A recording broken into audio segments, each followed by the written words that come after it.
we're going. Saan nga pala tayo? Basta Pangasinan. Hindi rin namin sure kung saan. Pero saan punta kami doon at hahanap. As much as possible, walang gagastusin na malaki. Maliit lang. Libre entrance yung mga hanapin natin doon. Ingat ko, Ray. So, uwi din siya. Magkikita kami sa Pangasinan. Ingat tayo doon. Mga nakageta pa sila. Ewan ko saan pupunta to. Kalang ako, tanong mo na, pambahay lang, kape-kape lang. So, mamaya na lang.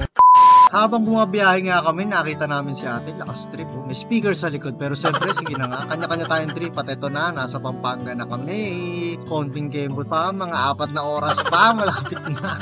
At na nga, alas 3 kami ng umaga kasi umalis, pero ito, nabutan na ng sinag ng araw, diba? Ayan, ang dami ng rider, grabe, nakakaloka itong pag-alis namin. Ito, first time kong mag-MacArthur ng malayo. Kasi kadalasan, NLEX lang, pero sabi nga, for the vlog, syempre kailangan mag-tipid dahil hindi mo masabi, diba? At least nakapag-travel tayo. At ito nga ang anak ko, diba? Enjoy na enjoy siya sa mga view na nakikita niya, o diba? Ang ganda ba naman kasi ng tanawin, no? Parang parang nasa ibang bansa ka lang. At habang bumabiyahe nga kami, ngayong araw ay nakakita kami ng maraming nagpepenitensya sa daan. Kaya sobrang napahanga ako kasi first time ko nakakita ng ganito sa tala ng buhay ko. Dahil nga hindi kami umaalis pag mahal na araw. Mostly, ayun, nasa bahay lang, ganun. Pero mas madalas kaming umaalis pagka hindi naman mahal na araw para wala masyadong tao sa dagat, diba? Sobrang nakakatawa. Actually, gusto ko pa nga mapanood yung mga may pinapako sa cruise. Pero yun na nga, hindi ko kasi alam kung saan makakatagpo nun. Ngayon, comment nyo lang dyan kung alam nyo kung saan matatagpuan yun, baka puntahan namin. At ayun na nga, konting naliligaw lang kami yung araw na to. Yun, yes! Hi, Oje.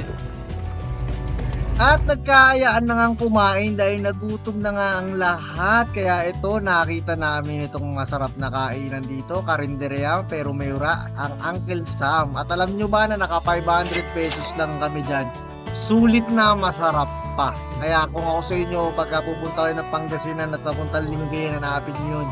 At ito na nga, nakapunta na nga kami dito sa Estancia Beach. Actually, maayos siya, maganda, mababait yung mga tao dito. Tayo kami ng sarili naming tent. Wala kaming binayarang cottage or entrance at kahit libre lang talaga. Gasolina lang at pagkain ang ginastos namin dahil may dala kaming tent, may dala kaming tarpal, ayan, tarp, lahat kompleto kami, may lutuan din kami dala. One eternity later. Bumili siya ng makakain for later. Nasa Pangasinan na, nakapag-ayos na kami ng tent, napaligo, pakainit. 360. Pabalik na nga ngayon kami sa Estancia Beach at grabe, di ba? Yung dadaanan mo rito para kang nasa Dubai. Grabe yung dyan, may buhangin. Ang daming nabilahong sasakyan. Balaho. Yun, balahong sasakyan.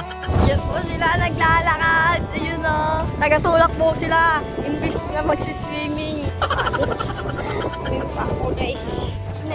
A few minutes later. Sinubukan naming tumulong, ngunit mabigat ang kanyang sasakyan. Hindi namin kaya ito. Wala kahit anong gawin namin, forward and backward man yan. Kaya wala, retreat tayo, humingi tayo ng rescue dun sa iba.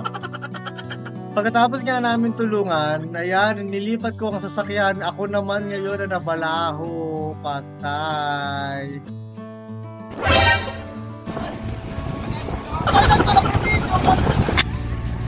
Go! After nga namin maialis sa sasakyan na, abay, sunod-sunod naman din na nabalaho. Gusto, kami naman ay tiga-nood na lang ngayon dahil napagod na kami nakakatulak sa ibang mga sasakyan. Ayan, ilan lang sa mga na-video namin, pero ang totoo, marami, kahit L3, kahit pick-up pa, kahit SUV, may mga nabalaho talaga. Kaya talaga pinahirapan talaga sila ng bongga-bongga. Buti pa nga yung anak ko nakapag-swimming na at nag-enjoy na kami. Ngayon palang mag-swimming at ito na nga, sinama na nga namin ng aming anak na mag-swimming at ito, naglakad-lakad kami barya at grabe, napakaganda ng sunset. Pero yun na nga, hindi ko na nga nakuna ng video yung kabuuan ng pagkuha ng sunset. At nga pala, pagka gusto nyo mag-CR, punta lang kayo dito sa may Bungad na Bungad dito at Tita Florentino store. Ayan, sobrang ang babait nila dyan. Grabe, mapagbigay at murang-mura ang litubig yung yung paliguan dyan. At ito na, kukumputin na ngayon natin ang mga nagastos natin. Ang gasolina ay 2,000 full tank, balikan na. At ang pagkain natin for 2 days ay 2,500. 8 kami. At toll fee non-cottage, non-entrance fee, none! So yun lang. Maraming salamat. God bless you. Teka, may pahabol ako. Isa sa nga pala sa mga natutunan natin, pwede naman palang mag-enjoy kahit maliit lang ang gastusin. Hindi mo kailangan mag-arbo as long as masaya kayo ng pamilya mo. So yun lang. God bless.